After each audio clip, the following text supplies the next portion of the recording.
Kenapa masalah sosial ini berlaku? Kerana pengaruh TV dan radio. Dulu TV, radio dan majalah, dia kata. Majalah-majalah hiburan, dia kata. Dulu tu je. Dulu pun dah rasa teruk dah. Kalau dekat majalah URTV tu, dekat bahagian tengah sekali ada apa? Bahagian tengah sekali ada apa?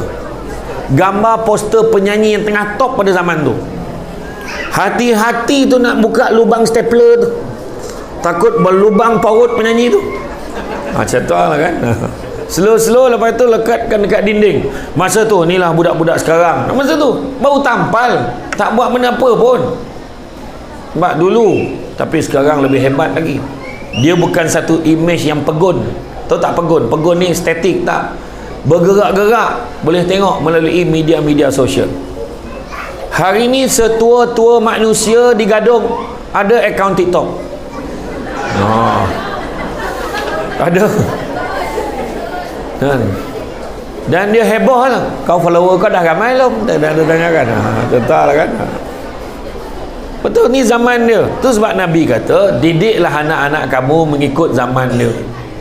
Kita tak boleh macam dulu. Dulu mak ayah kita boleh dah tutup TV.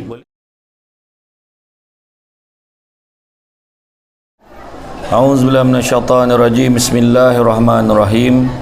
Assalamualaikum warahmatullahi wabarakatuh.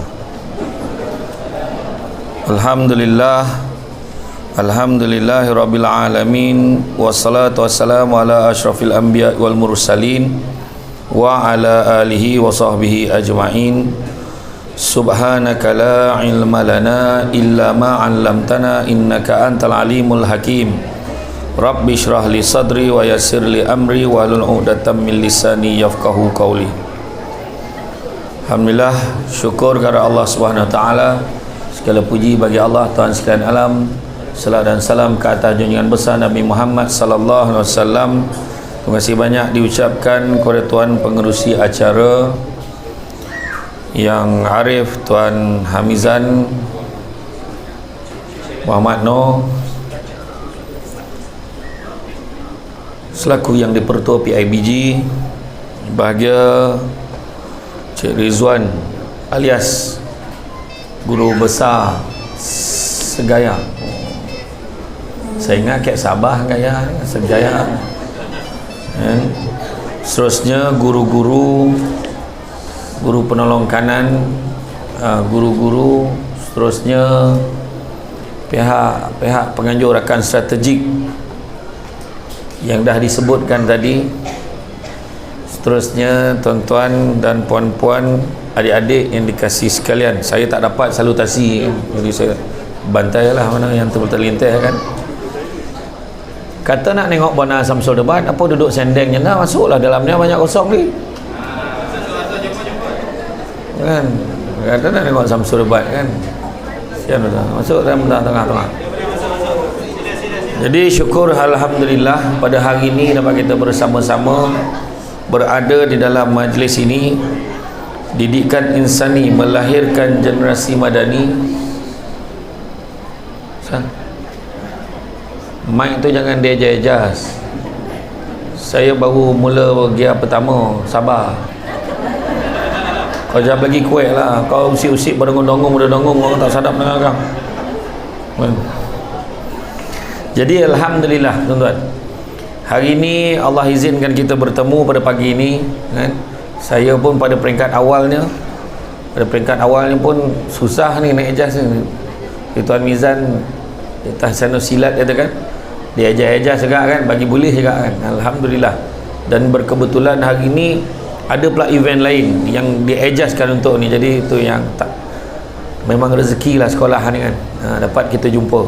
Sebenarnya saya pernah datang ceramah di sekolah ni dulu. Waktu tu saya belum Samsul Debat lagi. Dulu masa saya datang orang peduli pun tidak asal. Dengan hari ni kan, alhamdulillah ramai datang. Terima kasih banyak kan. Dulu saya pernah ceramah sini, pernah ceramah dekat pusat aktiviti Kemas bawah tu, pernah. Pernah dulu. Tapi dulu saya bekerja lagi lah, nyambil lah ceramah kan. Dan alhamdulillah hari ni dah habis ke masa ceramah, dah bunyi lah loceng kan. Dan apabila kita bercerita hari ini tentang didikan insani, so kita tahulah insani ini didikan kemanusiaan, manusia.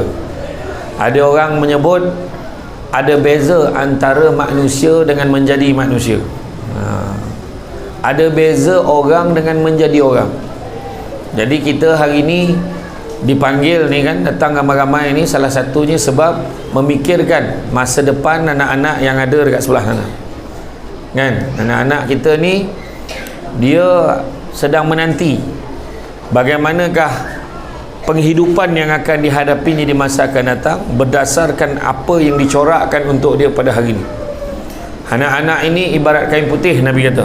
Ibarat kain putih, terserahlah kepada kedua ibu bapanya untuk mencorakkannya, nak menjadi Yahudi, Nasrani, Majusi. Kita lah sebenarnya. Jangan ingat bila adanya sekolah, maka proses penswastaan pun berlaku. Apa maksud proses penswastaan? Maksud proses penswastaan tu bila diswastakan, maka kita boleh lepas tangan. Biarlah dia handle sendiri, macam tu. Sebenarnya bila wujudnya PIBG, PIBG tu nak tunjukkan bagaimana perlunya ada satu gabung jalin kerjasama antara kedua ibu bapa dan juga pihak sekolah. Hari ini dunia tanpa sempadan, dasar langit terbuka, makin mudah interaksi berlangsung antara guru dan ibu bapa. Kalau ada apa-apa perkara mak ayah nak tanya, terus hantar mesej je. Macam mana cikgu, betul ke saya dengar minggu depan dah cuti? Tu orang dia kata macam tu. Yang cuti copek tanya cikgu cikgu betul ke kena bayar yuran banyak ni? Betul ke kena bayar untuk serta ni kelas tambahan ni? Boleh sekarang ni mudah. Nak dibandingkan dengan dulu, kena bawa surat, kemudian ceraikan potongan di bawah tu, solidkan duit, hantar bagi macam tu dulu kan. Sekarang SMS dia kata, scan aja, nak bayar yuran pun scan QR code sekarang. Mudah betul. Zaman dah berubah. Dulu orang tak nak sekolah Kek Gadung ni dulu, tapi disebabkan limpahan taman-taman yang baru Kek Sawalah tu, yang nusari-nusari tu, apa lagi, apa taman-taman baru tu, Suryaman tu kan, dengan adanya di Sora kan, adanya di tempat, adanya limpahan pembangunan kat keliling ni, tiba-tiba sekolah ni jadi mahal. Dulu mana ada ramai ni mak ayah tak ada. Dulu tak ramai macam ni tau kan. Satu kelas satu je, satu tahun satu. Tapi ni KOK ni, saya ceramah kat Kuala Lipis, saya ceramah motivasi untuk 10 sekolah motivasi UPSR sebelum PKP.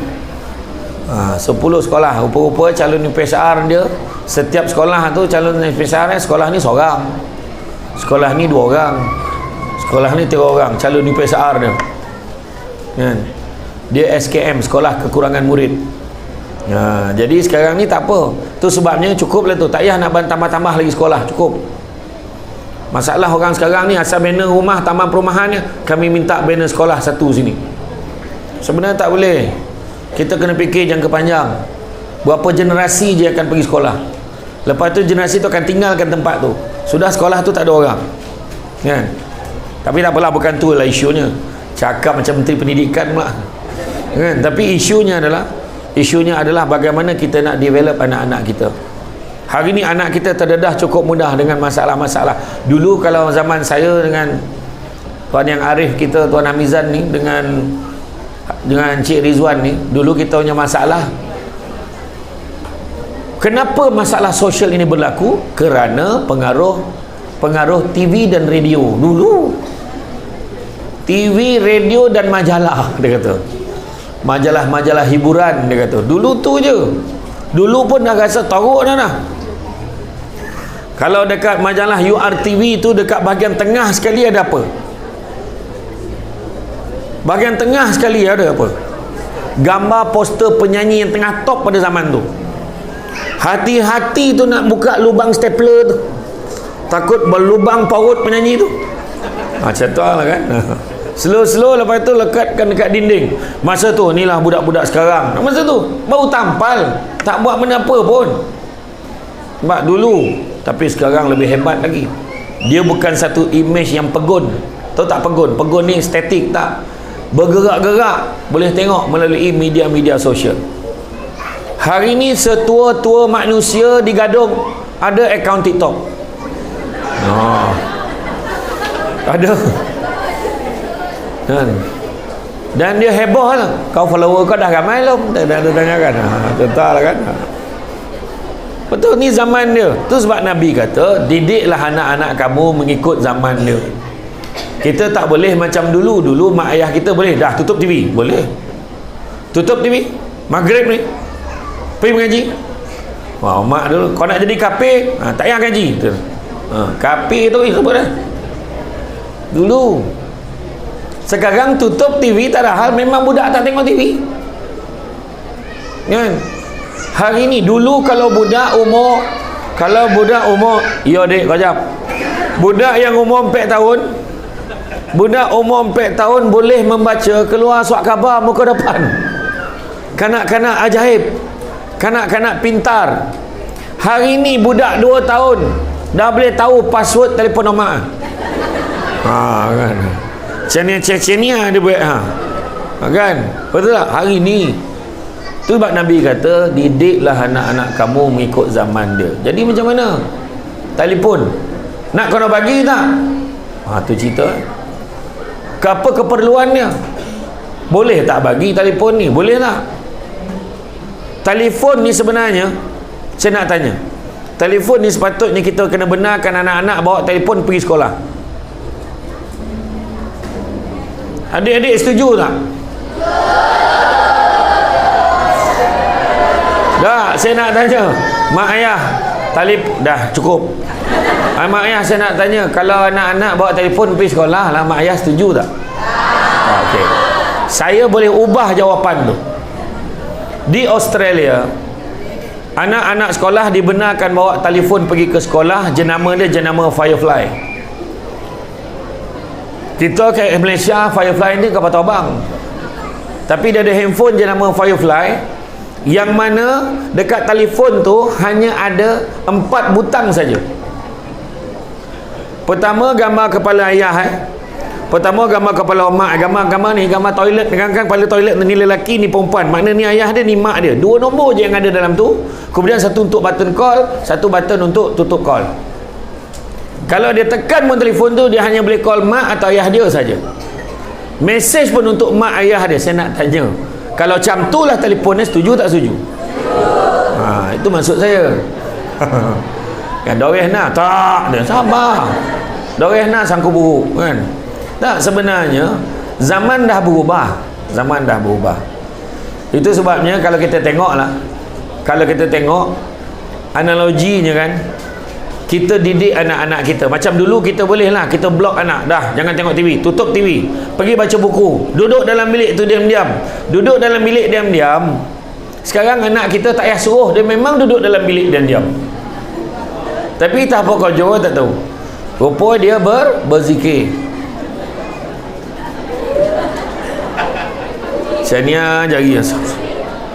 Kalaulah main game tu zikir, dah ramai yang jadi wali lah. Berjalan atas air dah budak-budak kan. Tapi maksud dia nak cerita ni kan, dulu boleh blok, dah duduk dan diam, duduk dalam bilik, duduk dan diam.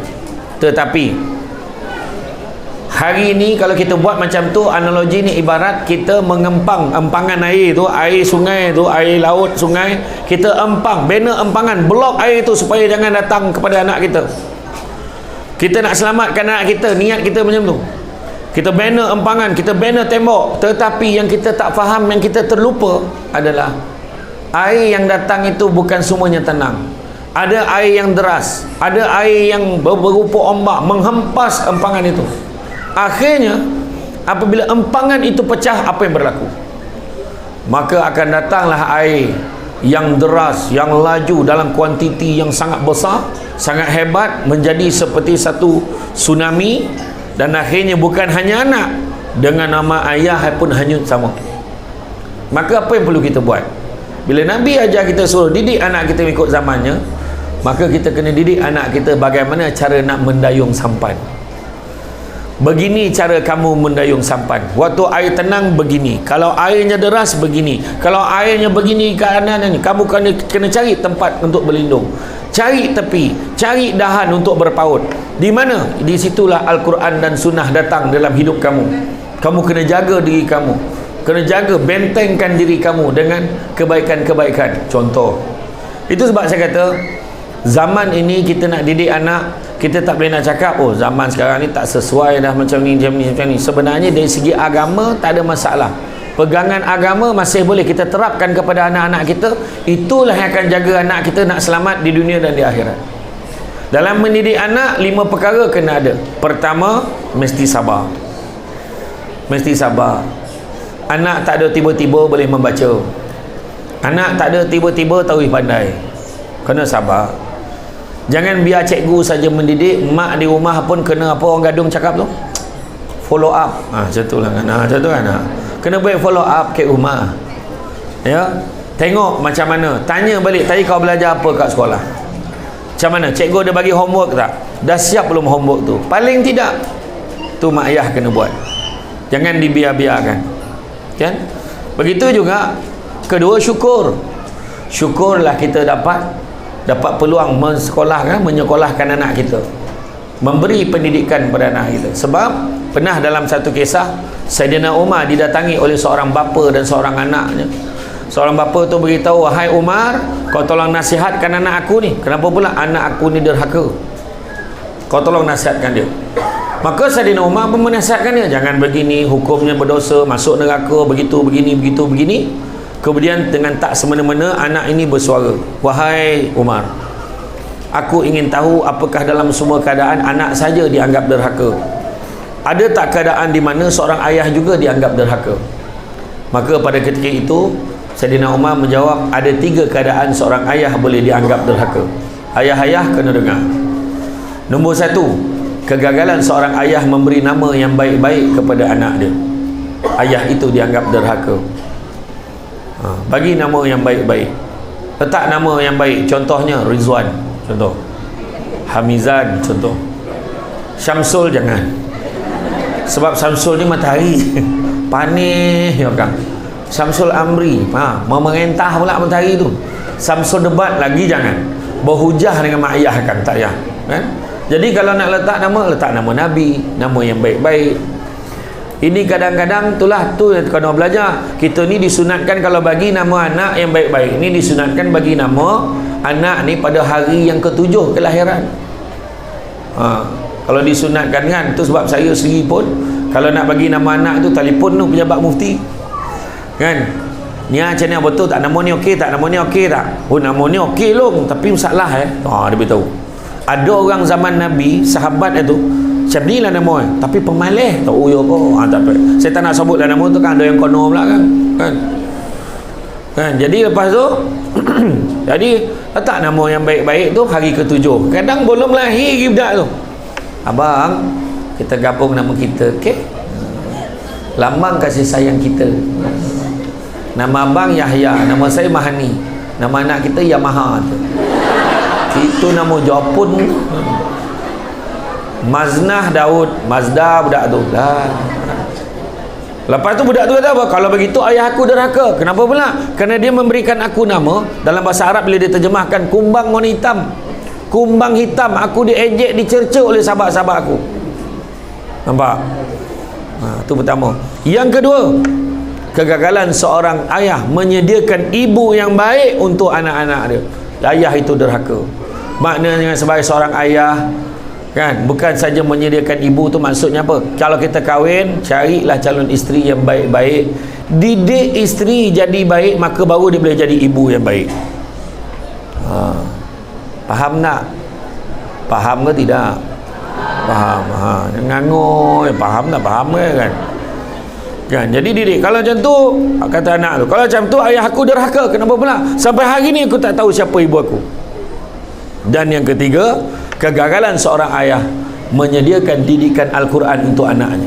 Sebab dulu, zaman Nabi dulu, zaman para sahabat dulu, kurikulum yang ada pada ketika itu Al-Quran aja. Tapi pada hari ni ilmu luas, termasuk Al-Quran. Kena didik anak Al-Quran dan juga ilmu-ilmu lain. Kena didik anak kita. Bak kata orang, cantik teluk, pantainya landai, tambik perahu tepi kuala. Biarlah buruk kain yang dipakai, asalkan penuh ilmu di dada. Ya, betul. Biar anak kita ni kan, biar anak kita ni diberikan ilmu pengetahuan, kan? Kalau tidak, anak kita nak jadi apa? Akar keranji dikerat-kerat, dicampur halia, dibuat jamu. Hina besi kerana karat, hina manusia kerana tidak berilmu. Bawa anak pergi sekolah, suruh dia belajar, kan? Kalaupun kita dulu tak belajar, ayah makin tak belajar, elok ya.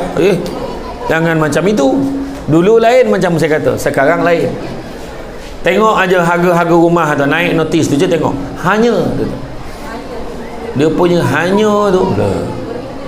Cuba tengok tu dekat Suriaman tu.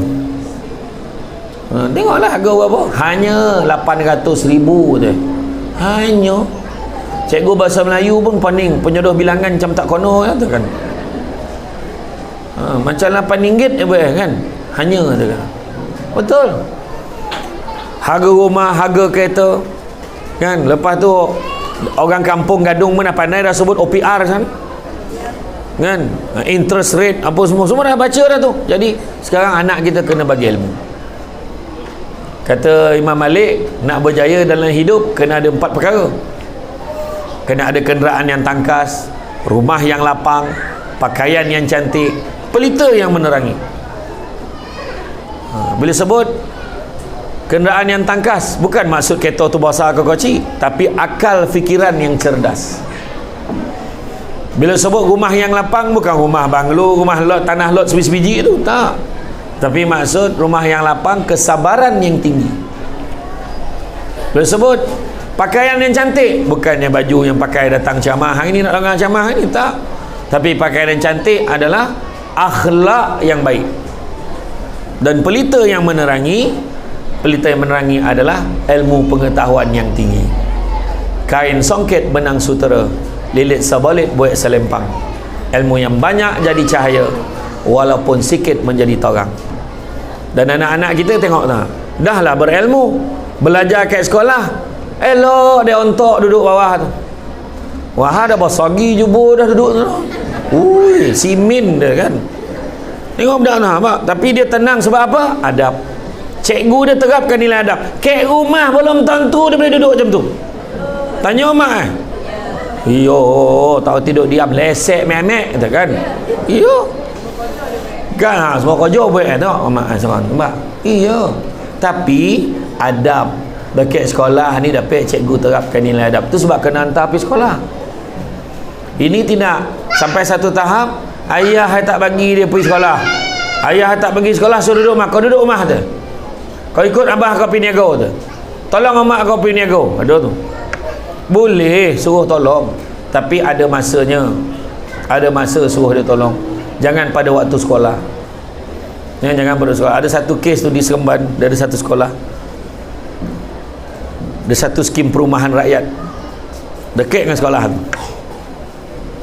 Anaknya tak dibagi pergi sekolah, dia suruh bekerja dekat restoran.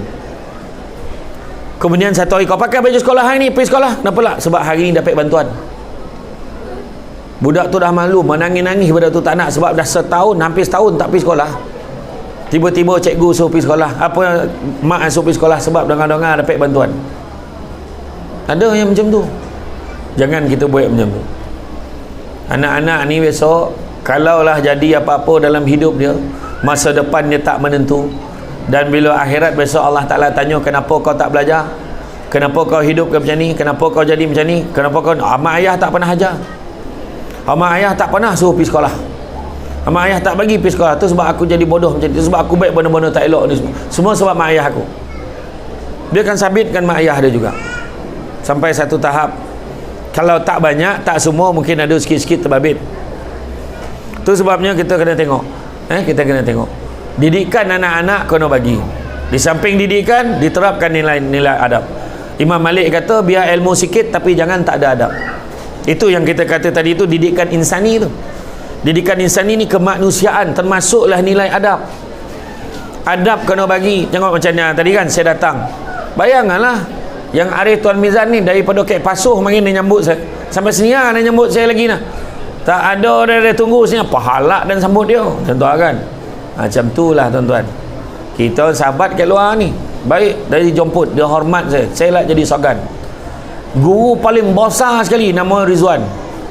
Dia pun nyambut saya. Punyalah baik budi bahasa kan. Iya. Saya teringat kata-kata ulama dulu-dulu, dia kata ada ompek tanda orang baik. Ompek tanda orang baik. Yang pertama, datang disambut, balik diring. Tak ada ditanya-tanya, bila ada disebut-sebut. Siapa orang?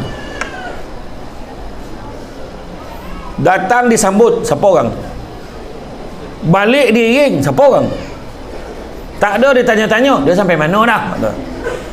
Kan? Bila balik diring, tak ada ditanya-tanya, bila ada dia sebut-sebut, beliau merupakan siapa dia orang tu? Saya tak cakap saya. Kan? Tapi nak bagi tahu, kalau kita buat jamuan kat rumah kan, bukan semua orang yang kita sambut bawa masuk dalam, melainkan yang baik dengan kita. Bukan semua orang kita hantar sampai kat kereta, melainkan kita baik dengan dia. Kadang-kadang saya sebut, nak beritahu semua, ni kawan baik saya ni daripada sekolah mari, ni lah dia kawan saya ni, menangis-nangis sebut. Kan? Bila tak ada dia tanya-tanya, kau sampai mana dah? Copek lah orang tunggu kau ni. Macam tu kan. Mana baik. Ya. Dan dalam mendidik anak-anak saya nak pesan juga. Kalau ikut Sadiana Umar, kalau nak didik anak ni ada 3 peringkat. 7 tahun pertama, 7 tahun kedua dan selepas 14 tahun. 7 tahun pertama, 7 tahun kedua dan selepas 14 tahun. Kata Saidina Umar, 7 tahun pertama layanlah anak seperti raja. Apa dia nak bagi. 7 tahun pertama sahaja. Sekarang apa susah? Kedai RM2 banyak. Kedai Iko RM2 pek busin. Kedai barang murah ada. 7 tahun pertama sahaja. Tapi selepas 7 tahun, masuk 7 tahun kedua, layan anak seperti hamba. Apa maksud hamba? Maksud hamba, layan anak ni macam pekerja. Suruh dia buat kerja rumah, suruh dia kemas rumah, basuh baju sendiri.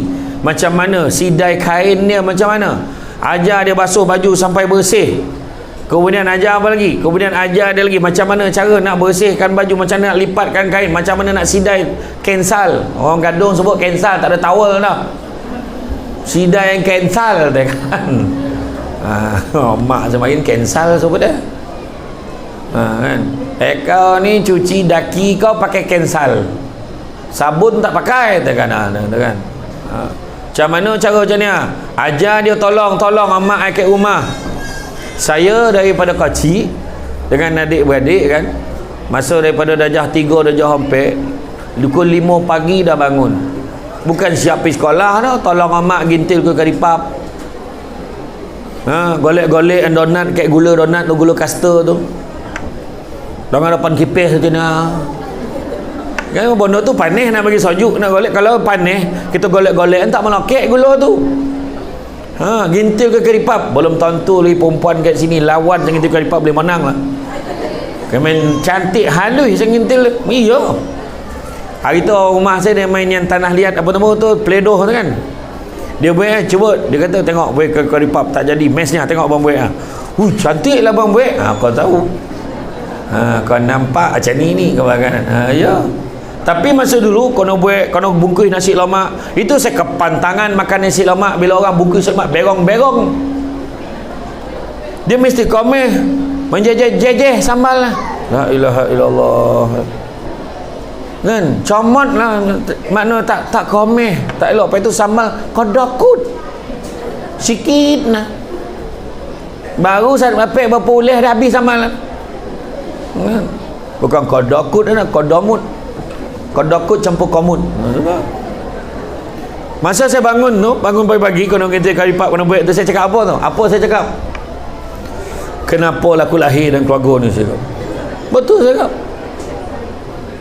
Demi Allah itulah yang saya cakap kat hati saya. Kenapa aku lahir dan keluarga ni? Cakap. Orang lain kawan-kawan aku semua tidur lagi ni, relax tidur. Aku pukul berapa dah kena bangun. Macam itulah rasa kan. Dan tahun lepas, hujung tahun, bulan seboleh, bulan oleh tu, saya sarapan pagi rumah mak saya. Saya cakap dengan adik-adik saya, adik-adik saya faham lah, sebab lepas saya keluar, masuk sekolah sama penuh, masuk, khabar jangan usik. Saya pergi sama penuh, saya pergi masuk universiti, adik saya lah sambung kerja tu.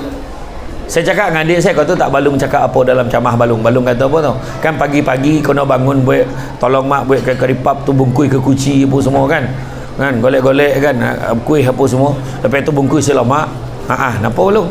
Balung cakap apa tau, kenapa lah aku lahir dan keluarga ni, macam tu lah balung cakap. Maksud tu lah memang yo balung, kita orang pun cakap macam tu teh, dia pun cakap macam tu. Tapi bila kita dah keluar, bila kita dah tengok alam dunia sebenar hari ni, barulah faham kenapa mak suruh buat kerja tu bagi, supaya kita tahu nikmat senang bila kita susah. Tu sebab anak kita tu yang masalah dekat Felda ni kan, dekat kampung-kampung kadang-kadang mak ayah terlampau sayangkan anak, ada duit semua bono bagi.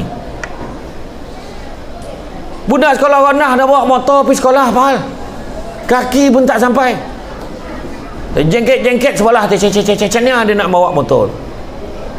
Lepas tu accident tadi macam mana kan, yalah situ dompet lah laju kereta tak salah ke budak tu, tak salah dah, amak abah itu salah. Jangan, bukan semua benda, bila kata hamba tadi, bukan semua benda yang anak kita nak kita boleh bagi. Kalau bagi pun dengan kawalan. Anak kita nak telefon, sebab nak guna telefon untuk Google Meet, untuk PDPR, belajar kelas online hari tu, boleh bagi tapi dengan kawalan, kontrol. Mak ayah kena kontrol, jangan biarkan. Nampak bukan semua benda yang anak kita nak kita beli. Nak itu, nak ini kita bagi, nak ini kita bagi. Kita merosakkan anak kita perlahan-lahan. Dan begitu juga yang ketiga, selepas 14 tahun, layanlah anak seperti sahabat, berkawan dengan anak-anak kita. Barulah anak kita dia cerita dengan kita, bah macam best saya tengok orang mancing tu bah, tu lah tu memang best, tapi kau kalau kau nak mancing, kau kena bezakan diri kau dengan ikan tu. Macam mana lah ada, kau tak perasan kau ikan tu mata buntang-buntang, kenapa lah? Kadang-kadang ada dia heran, ada setengah orang yang mancing tu, setengah kan semua dah yang mancing tu tak ingat dia nak semayang situ tu ikan tu heran tu, tak semayang orang ni daripada pagi tadi mereka malam dekat sini, tak nampak tak? Macam tu lah. Jadi dalam berkawan, oh ya kau bah, iyo nampak berborak. Anak perempuan pula, mak tadi kan kenapa mana ada orang gadung sekarang, mak semua mama nyampah dah. Mama kampung mana lu gadung, mana labu ilir lah mama nyampah lah dan tak kisahlah, sekati lah janji ada kan. Mama tadi kan kat sekolah kan ada budak lelaki dia bagi surat kat Along, surat apa, surat alah malulah nak sebut, cakap je lah surat apa, dia kata dia sayang Kak Along lah, tak boleh hidup nak mati dah kalau tak tengok Along. Iya ke? Teruk nak tu, kau tak nampak berkawan dia cerita, iya ke lah, habis macam mana tu? Along tak nak lah, Along kan nak belajar lagi. Bagus anak mama, nanti cakap lah nak, besok nak cakap dengan dia, jangan kacau kita lagi, jangan macam tu, cakap lah baik-baik, cakap baik-baik macam mana lah, kau cakap lah dengan dia, kita ni sekarang nak belajarlah, janganlah nak bersayang-sayang, nak bercinta-cintaan semua, kau cakap macam tu. Yelah, nanti Along cakap elok-elok dengan dia. Bagus, kita kawan-kawan tak apa. Ya, okey. Lepas tu mama dia pun tanya, handsome ke budaknya? Boleh tahan lah mama, macam tu kan. Ya, nampak tak? Jadi bila berkawan macam tu, berterusanlah hubungan berkawan tu, tak adalah mak ayah tu diketepikan. Jadi dalam kita nak berjaya ni tuan-tuan dan puan-puan sekalian, 5 perkara tak boleh elak. Pertama, prosesnya panjang, dia bukan tiba-tiba. Macam Tuan Rizwan gitu ni kan, bukan tiba-tiba jadi guru besar. Dia dah rasa dah jadi cikgu yang bawa budak naik kereta dia main bola. Dia dah rasa dah macam mana jadi kebit kedang, ketua bidangnya, guru kanan mata pelajaran ke apa tak tahulah kan. Dia dah merasa dah jadi cikgu mengajar sampai ke hari Sabtu Ahad pun dia pun buat kelas tambahan. Dia dah merasa dah kena pergi meeting sana meeting sini wakil cikgu ni, dan dia merasa akhirnya dia sampai ke satu tahap dia jadi guru besar. Semuanya bermula dengan langkah yang pertama. Macam tu juga saya Samsul Debat bukan tiba-tiba jadi Samsul Debat kan? Macam-macam lah sebut lah kan. Kojo ni pernah basuh pinggan KTTJ dekat BSN tu, Bank Simpanan Nasional Taman Tunku Japar tu makin kereta api longkang tu lah saya basuh pinggan makin. Maklum saya menego sik gabu sik dagang. Kilang Yano dah tak ada dah Kilang Yano. Saya kojo main kat sana. Kojo basuh pinggan kat kantin tu. Pernah? Kan? Saya pernah jadi kerja dekat British Bakersfield yang berhad dekat Patson Seremban main. Pernah buat. Pernah bawa jam, bawa pen yang pergi kat kedai-kedai makan tu nak jual. Pernah buat tu. Pernah kerja kilang Plus 11 dekat bawah yang trucks tu, yang bawah menurun bukit daripada Lavender Heights tu ada satu kilang, nama dia kilang Plus 11 dulu. Dia buat makanan-makanan segera daripada produk Alif, perencah nasi goreng, perencah mi goreng. Pernah ya. Jadi pernah jadi cikgu, saya jadi cikgu dekat sekolah menengah kebangsaan SMK Jalan Loop, nama dia sekarang ni Bukit Mewah. Dah lah samsing budak sekolah tu, sukan nombor 1 sekolah tu tinju. Marin saya lepas SPM marin saya jadi cikgu ganti cikgu Kalaimani selama sebulan sebab dia khusus naik pangkat. Ganti cikgu Raihana cuti bersalin, lambat lagi nak masuk, pantangan dia sambung lagi. Jadi saya ganti 2 minggu. Lepas tu saya naik pangkat jadi GSTT guru sandaran tidak terlatih dekat SRJKC Pehua Seremban depan Chinese Maternity Hospital. Pernah jadi cikgu. Dan akhirnya saya ambil keputusan angkat surrender tangan saya tak boleh jadi cikgu, mampu budak ni kan. Saya taklah sesabar cikgu-cikgu yang ada kat sekolah Gadung ni, saya tak ada. Kalau tidak seorang mati kena bunuh, seorang mati kena bunuh. Faham itu? Dia memang tak sabar tu kan. Contohlah kan. Iya, mengajar anak sendiri pun kadang kita tak sabar kan. Tu bukan semua orang boleh jadi cikgu ni, bukan semua orang. Kan? Jadi prosesnya panjang. Yang kedua, nak berjaya kena ada komitmen. Mak ayah kena bagi komitmen. Kalau cikgu tanya, pastikan anak-anak buat homework, mak ayah kena pastikan. Kadang-kadang cikgu pun tak tahu mak ayah budak ni hidup ni ke tidak. Dalam grup tu kan, minta tolong mak ayah tolong tengok anak-anaknya. Soalnya nak mati gua bahan ni. Yang seorang tu pula macam tu ayo keluar. Kadang bila sampai ke ujung lah menyaut dah sikit, insyaAllah okey, faham cikgu nak bila, tak rasalah cikgu tu dihargai kan. Iya tak kan? Jadi macam tu lah, komitmen kena ada. Yang ketiga, fokus. Anak-anak nak peksa. Contohnya anak-anak mungkin dekat nak peksa, kecualikan dia pada buat bono-bono yang borek-borek, so dia tumpu perhatian pada belajar. Mak ayah jangan leka ya, macam saya ni dah tontu-tontu sibuk kan.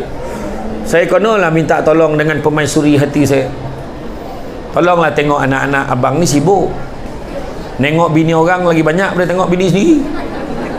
Nengok mengajar anak orang lagi selalu pada anak sendiri. Itu yang kalau dapat hantar anak pergi sekolah, saya akan hantar anak pergi sekolah. Dek hari ni Gadung tu lambat tadi tu, pergi hantar burak-burak dengan dia kan, tahulah macam ni.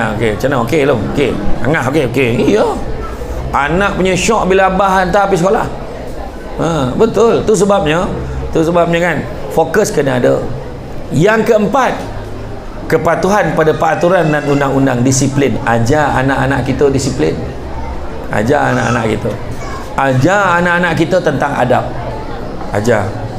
Nampak guru hormat. Cikgu cakap apa kena dengar. Cikgu kata jangan buat, jangan kau buat. Seperti mana pesan orang dulu-dulu, pokok sena tepi sempadan, anak tupai menumpang lalu. Bercerai nyawa dari badan, barulah putih petua guru. Apa cikgu kau pesan tu ikut, cikgu kau larang tu jangan kau buat. Ingat tu. Saya jumpa balik cikgu matematik saya, nama dia Cikgu Noraini Amran, nama sebenar, memang nama dia. Dia mengajar saya matematik sekolah Ronah marin, darjah 3, darjah 4, darjah 5. Bila dia dapat sambung, bila dia nak balik ke Kuala Lumpur, dia nak pindah sekolah, saya punya sedih lah hati saya. Sebab saya sayang ke cikgu saya. Contohlah kan, cikgu matematik, saya punya minat matematik dek dia tu lah. Dia lawa masa tu sekolah rendah kan, budak-budak biasalah. Lepas tu saya jumpa dia balik tahun lepas, hujung tahun saya jumpa dia. Dia dalam 2 bulan nak pencen. Masa tu saya jumpa dia, dia dah masa tu dia pencen apa? Pencen pensyarah kanan bahasa Inggeris College Matrikulasi Pagoh. Dia sambung belajar, jadi lecturer. Saya layan sup kambing dengan dia kat Pontian. Kami nak wayang sedap sup kambing kat Pontian tu. Tuan, nanti kita kena cuba. Kan, makan dengan dia setelah 30 tahun lebih tak jumpa. Bayangkan tu. Makna hargai cikgu ni. Cikgu posan tu saya buat, cikgu larang yang buat. Saya tanya sorang-sorang, saya telefon pensyarah saya pun. Dalam perjalanan bila saya travel lagi-lagi tu, ada gap saya akan telefon cikgu tu. Dengar cakap cikgu. Ada satu lagi pantun orang dulu-dulu pesan, datang dari Padang Keladi, singgah sekejap ke Tanjung Karang. Macam manalah ilmu nak menjadi, kalau sudah dilanggar pantang dan larang. Cikgu dah pesan macam tu, kau lawan juga. Cuba buat macam ni, kau buat tak? Jangan buat macam ni, kau buat tak macam tu? Takkan berjaya. Ajar anak-anak kita ni yakin pada apa cakap guru. Kena yakin. Kadang dia dongar tapi tak yakin. Belajar tapi tayo tak tidak. Macam mana? Ingat tak kisah ada seorang tuan guru tu, dia mengajar anak muridnya, mengajar ngaji, mengajar hukum ni, mengajar tentang Quran, mengajar hadis, mengajar ni. Satu hari tu, tapi dia memang setiap hari kalau nak balik kampung daripada belajar dengan guru ni, dia kena menyeberang sungai. Lebar kat sungai tu, dia kena naik perahu. Entah macam mana hari tu perahu yang anyut. Macam mana pula nak balik? Dia pusing balik dengan kat tuan guru dia. Tuan guru, tolonglah tuan guru, perahu saya hanyut. Tuan guru ni ada perahu kat dalam tu, kat dalam store tu. Boleh tak pinjam tuan guru punya? Apa kau susah-susah pada? Tuan guru ni malah. Kau salawat 3 kali, baca Fatihah. Kau jalan ni lah atas tu. Lepas tu langsung senyap, tak ada bunyi apa dia dah. Elok dia, setiap hari dia datang. Tuan guru tak adalah tanya, ingatkan memang dia dah jumpa perahu lain ke tu yang senyap tu. Satu hari tu datang, tuan guru, kenapa? Tolonglah, ada orang meninggal kat kampung saya, tak ada siapa nak uruskan. Lah ya ke? Imam tak ada, apa tu tak ada, Tok Bilal tu tak ada. Dia orang semua outstation dah. Dan seorang lek kampung, dan seorang tak apa sihat pun lah. Tolonglah tuan guru, tak ada siapa nak uruskan lah. Yalah kejap, aku siap jap. Sampai kat sungai tengok perahu tak ada. Ni perahu tak ada, macam mana ni? Tuan guru, semenjak tuan guru ajar saya makin, saya tak pernah pakai perahu lidah. Iya ke? Iya. Cuba tengok dia selawat 3 kali, dia baca Fatihah, berjalan di atas air pula. Jadi deh. Sebab dia yakin dengan tuan guru. Copeklah tuan guru dia tu. Tuan guru pun cuba selawat 3 kali Fatihah, tenggelam tuan guru. Tuan guru pun tak yakin. Nampak tu cerita. Tu sebab budak-budak ni hari ni sepatutnya dia lebih yakin dengan cakap cikgu dia. Tu kadang mak ajar pun ni. Cuba tengok budak tadika. Tengok dia budak tadika kemas, dia menyanyi lagu Negaraku macam mana? Tanah tumpahnya darahku, lepas apa? Rahmat bahagia Tuhan kuniasan kuniasan sebut Cuba tengok, perasan tak? Kita pun tahu kuniakan tak san. Cikgu cakap san, tua cikgu pun tak ada cakap san tak. Nampak? Tengok budak sekolah benda. Budak-budak tadika. Betul. Jadi ajar anak kita tentang adab. Ajar anak kita tentang adab. Nabi ajar macam mana? Ta'dibu auladukum bisalasati asya. Adabkan anak-anak kamu tu dengan 3 perkara.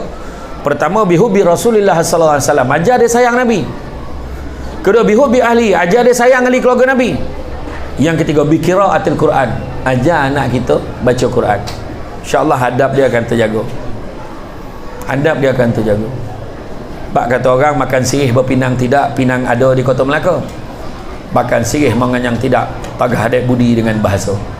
Macam sekarang kan, macam sekarang budi bahasa, nampak tak? Saya berdiri sini dah standby dah air.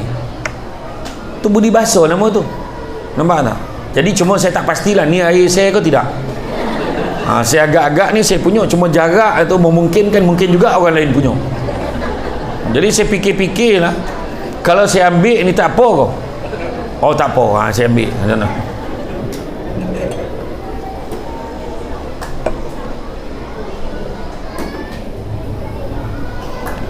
Ini nama budi bahasa. Sendiri ceramah, sendiri tuang.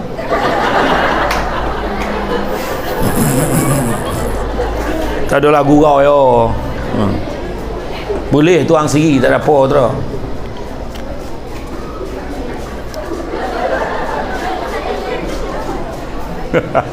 Bismillahirrahmanirrahim. Dan begitu juga disebut kan, kalau mencari pokok berbuah, pucuk elobek dahan berdaun. Kalau nak jadi insan bertuah, duduknya beradab, tagak bersantun. Macam itulah ajar anak-anak kita tentang adab. Jadi tuan-tuan dan puan-puan dirahmati Allah sekalian, ajar anak kita tentang kejujuran. Ajar dia jujur, jangan menipu. Macam mana sakit sekalipun dia kena jujur. Kedua, amanah. Ketiga, jaga ukhuwah satu dengan yang lain. Macam mana kita boleh datang hari ni ukhuwah baik, jagalah sampai ke sudah. Sebab tak lama lagi musim ni dah nak sampai. Tak lama lagi kan. Orang tengah beria-ria benar dah ni, berlopak-lopak dah ni. Jadi tenangkan diri, jaga ukhuwah. Jangan beria benar kok yolah kau goma benar kat satu pihak tu, tak sahlah beria benar. Poi pangkah balik diam, macam tu je. Menang kena timo, kalah pun kena timo.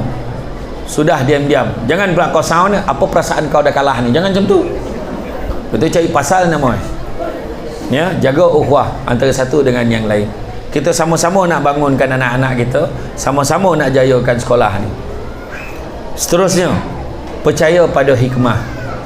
Didik anak kita hari ni, insya-Allah anak kita akan berjaya. Janji orang Arab, manjadda wajada. Siapa berusaha pasti berjaya. Kan? Seterusnya, bertanggungjawab. Ajar, didik anak kita tentang tanggungjawab. Dia kena buat apa? Dia kena basuh kasut sekolah dia, dia kena basuh baju dia, dia kena sidai, kena ajar dia iron baju macam mana, gosok baju dia macam mana. Dia dah tahu dah hari Senin apa, Selasa apa, Rabu apa. Dia dah tahu dah buku dia nak bawa pergi sekolah macam mana, apa latihan nak dia kena siapkan. Dia dah tahu homework waktu bila nak kena siapkan. Tanggungjawab. Seterusnya apa? Seterusnya ajar anak kita ini tentang respon yang positif. Macam mana nak jadi seorang yang positif, jangan bersangka buruk kan? Dan kita mestilah ikhlas didik anak kita. Jangan didik anak kita dengan benda-benda bukan. Kau nak kaya kau belajar, jangan macam tu. Tapi omak saya marin kalau ayat dia pakai tak itulah, kebanyakan kita macam itulah. Kau nak jadi orang kau belajar, tu ada. Kau nak jadi orang kau belajar. Kita pun terfikir selama ni kita bukan orang apa. Rupa maksud orang tu, mak kita sebut tu, sejajar dengan apa yang Nabi bagi tahu, khairun nas anfa'hum linnas. Sebaik-baik manusia, manusia memberi manfaat pada orang lain. Itulah bezanya antara orang dengan menjadi orang. Itulah beza. Kan? Seterusnya apa? Kita kena cepat, jangan lambat. Lambat kita akan ketinggalan. Kedua, hadir pada pulang-pulang yang baik. Ada program macam ni, nak tengok perkembangan anak-anak kita, hadir, jangan tak hadir. Ya. Kemudian apa? Apply. Apa yang kita dengar benda baik, amalkan. Jangan kita hanya dengar masuk tengok kanan, keluar tengok kiri, langsung tak dapat apa. Jangan. Mantapkan pengetahuan kita. Mana yang patut kita pelajari? Orang belajar teknologi, anak-anak kuasai teknologi, kita pun kena belajar teknologi supaya kita boleh tahu apa yang anak kita buat. Kemudian apa? Profesional. Jangan campur aduk pribadi dengan urusan anak-anak kita belajar. Jangan campur aduk. Profesional. Kemudian bersungguh-sungguh untuk pastikan kejayaan anak kita, dan pastikan anak-anak kita bersungguh untuk berjaya. Seterusnya, organize, susun atur strategi untuk berjaya. Strategi, hantar anak pergi kelas tambahan, hantar anak pergi kelas-kelas mengaji, hantar anak-anak belajar agama, hantar anak-anak kita. Kan? Sekarang kat sekolah pun dah ada sekolah agama petang kan? Kan? Sekarang ni dah ada dah fardu ain. Bagus, buat, hantar anak kita. Kemudian niat kita, perbetulkan niat kita mendidik anak kita, biarlah kerana Allah. Mudah-mudahan dengan mendidik anak kita berjaya di dunia dan di akhirat. Kan? Didikan insani, kita dapat melahirkan generasi yang madani, yang mantap, yang berwibawa, berjaya di dunia dan di akhirat, insya-Allah. Jadi tuan-tuan dan puan-puan rahmati Allah sekalian, cukup sekadar itu. Kan? Apa-apa pun mendidik anak-anak kita, saya teringat salah satu kitab apa? kita hadis 40 kan? Bagaimana dikatakan ada 4 kategori manusia yang menuntut ilmu tetapi dilaknat oleh Allah. Pertama, menuntut ilmu kerana ingin berlawan dengan mereka yang pandai. Orang ini dilaknat oleh Allah Ta'ala. Jangan kau tengoklah aku habis belajar, sok tengok siapa lagi handa dan ke dia. Tu tak boleh. Kedua, menuntut ilmu kerana ingin orang mendongak kepadanya, sebab dia nak orang hormat dia nak orang ni, maka orang ni juga dilaknat oleh Allah Ta'ala. Yang ketiga, menuntut ilmu kerana ingin mengecap kekayaan dunia. Orang ni juga dilaknat oleh Allah. So jangan ajar kau nak kaya kau belajar, jangan. Dan begitu juga yang keempat, orang yang menuntut ilmu kerana nak berlawan sesama orang yang bodoh, lagi teruk. Dia nak lawan orang yang tak pandai, nak tengok dia lagi pandai, lagi tahu. Kekayaan yang paling besar adalah akal. Kemiskinan yang paling besar adalah bodoh. Keburukan yang paling buruk adalah terpesona pada diri sendiri. Dan semulia-mulia perbuatan adalah akhlak yang baik. Saya ulang balik. Kekayaan yang paling besar adalah akal. Kemiskinan yang paling besar adalah bodoh. Keburukan yang paling buruk adalah terpesona pada diri sendiri. Dan semulia-mulia perbuatan adalah akhlak yang baik. Renung-renungkanlah tuan-tuan dan puan-puan sekalian. Jadi itu saja daripada saya. Bak kata orang, sepandai-pandai tupai melompat akhirnya jatuh ke tanah jua. Walaupun perkongsian sudah tamat, mudah-mudahan meresap ke dalam jiwa. Budak-budak membawa galah nak menjolok buah berangan. Kalau ada silap dan salah, dikata tidak, dicaci jangan. Cantik dipandang rumah penghulu, kayu terukir dari papan. Alang-alang menuntut ilmu, sebutir pasir kembang kalah menjadi intan. Tenang-tenang air di laut, sampan kelok medik ke tanjung. Hati terkenang mulut menyebut, jasa baik pihak segaya menjemput, rasa nak junjung.